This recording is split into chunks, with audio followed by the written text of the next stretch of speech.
ഇന്ന് രാവിലെ കത്തിയും കത്രികയൊക്കെ ആയിട്ട് മുറ്റത്തേക്ക് ഇറങ്ങി.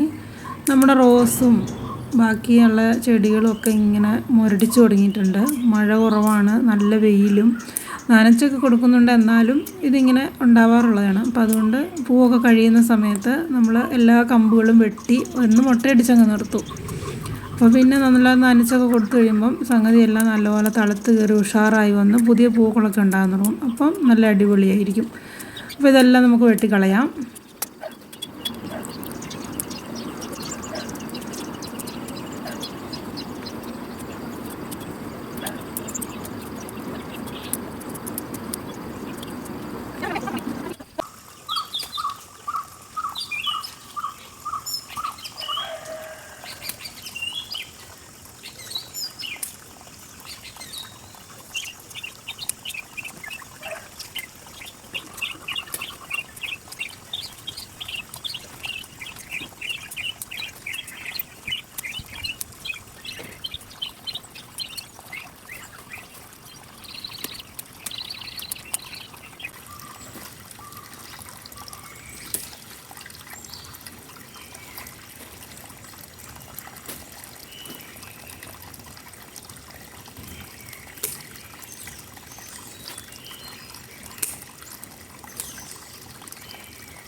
ഈ റോസൊക്കെ വെട്ടിക്കളയുമ്പോൾ കയ്യിൽ ഗ്ലൗസ് ഉപയോഗിക്കുന്നത് നല്ല കേട്ടോ.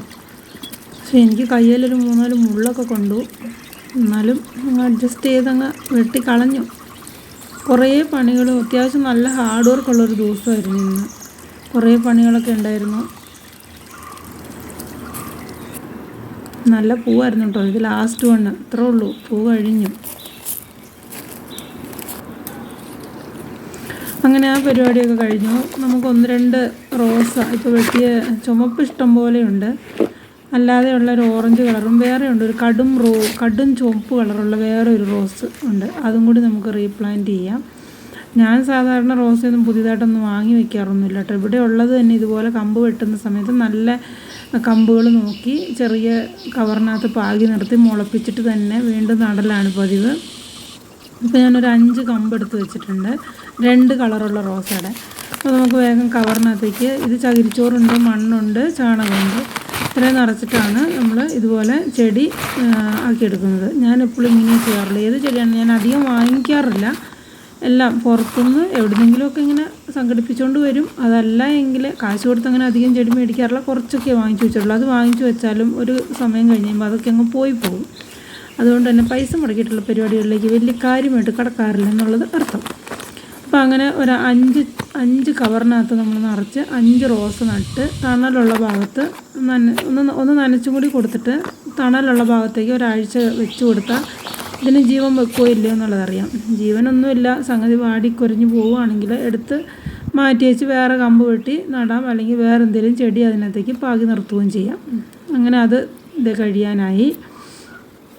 ഉണ്ടായില്ല കേട്ടോ, ഇനിയുണ്ട്, വെയിറ്റേ.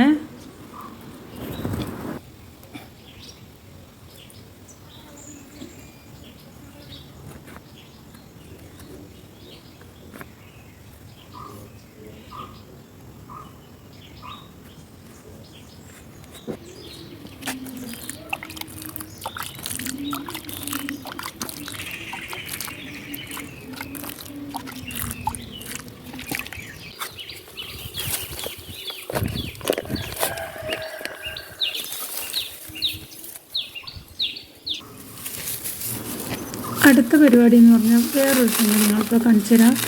സാധാരണ ഞാൻ ചട്ടിക്കകത്ത് ഇങ്ങനെ ചെടികൾ നടുമ്പോൾ മൊത്തം നമുക്ക് മണ്ണ് നിറച്ച് വെക്കൽ ഭയങ്കര ബുദ്ധിമുട്ടുള്ള കാര്യമാണ്. എന്തോരം മണ്ണുണ്ടെങ്കിലാണ് ഈ പറയുന്നതൊന്നും നമുക്കത് മുതലാവില്ല.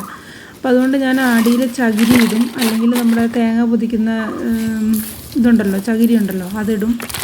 അപ്പോൾ ഇതിനകത്ത് അടിയിൽ വെറും ചകിരി, നമ്മുടെ തേങ്ങ പൊതിച്ചതിന് ശേഷം നമ്മുടെ തേങ്ങായാലുള്ള ചകിരിയാണ് ഇതിലിട്ടിരിക്കുന്നത്. പിന്നെ കുറച്ച് കരിയില ഇട്ട് കൊടുക്കും.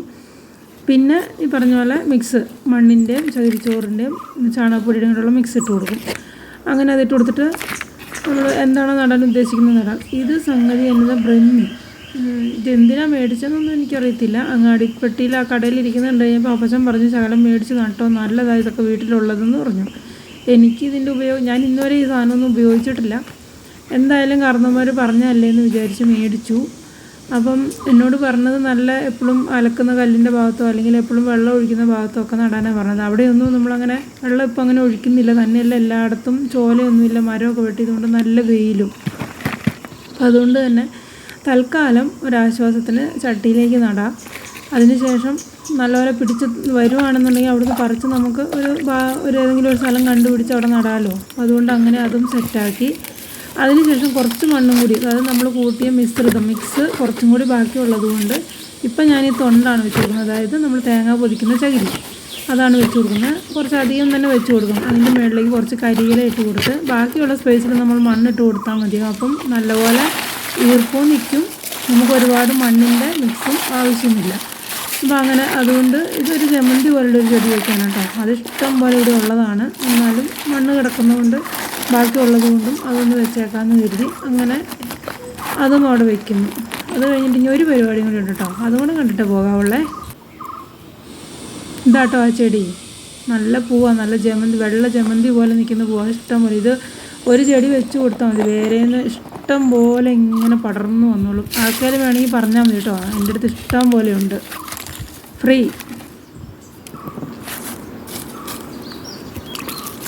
ഇച്ചിരി വെള്ളമൊക്കെ ഒഴിച്ച് കൊടുക്കണം.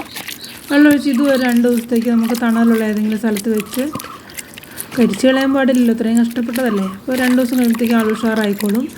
അങ്ങനെ അതിനെ നമുക്കൊരു മാറ്റി വയ്ക്കാം ഒരു സ്ഥലത്തേക്ക്. അപ്പം ആ പരിപാടി കഴിഞ്ഞു. ഇനി അടുത്തത് കണ്ടോ, നല്ല പരിപാടിയായിരുന്നു ഇന്ന്, നല്ല വിറകെടുക്കുന്ന പരിപാടി. നമ്മുടെ പറമ്പിലെ മരമൊക്കെ വെട്ടി പറമ്പൊക്കെ ആകെ നാശകോശമായിട്ട് കിടക്കുകയായിരുന്നു. അപ്പം ഇതൊക്കെ നമ്മൾ സ്വന്തം തന്നെയാണ് ചെയ്യുന്നത്. നല്ല പോലെ കഷ്ടപ്പെട്ട ദിവസമായിരുന്നു ഇന്ന്. അപ്പോൾ വിറകെല്ലാം പെറുക്കി കെട്ടി അടുക്കി വെച്ചു. മഴക്കാലമൊക്കെ അല്ലേ വരുന്നത്, നമുക്ക് ഉപയോഗിക്കണമെങ്കിൽ ഉപയോഗിക്കാം, അല്ലെങ്കിൽ നമ്മുടെ ബന്ധുക്കൾക്ക് വീട്ടിലേക്കൊക്കെ കൊടുത്തുവിടാം. അപ്പോൾ അങ്ങനെ ഇന്നത്തെ ദിവസം കഴിഞ്ഞ് ഇരുട്ടായി. Good night.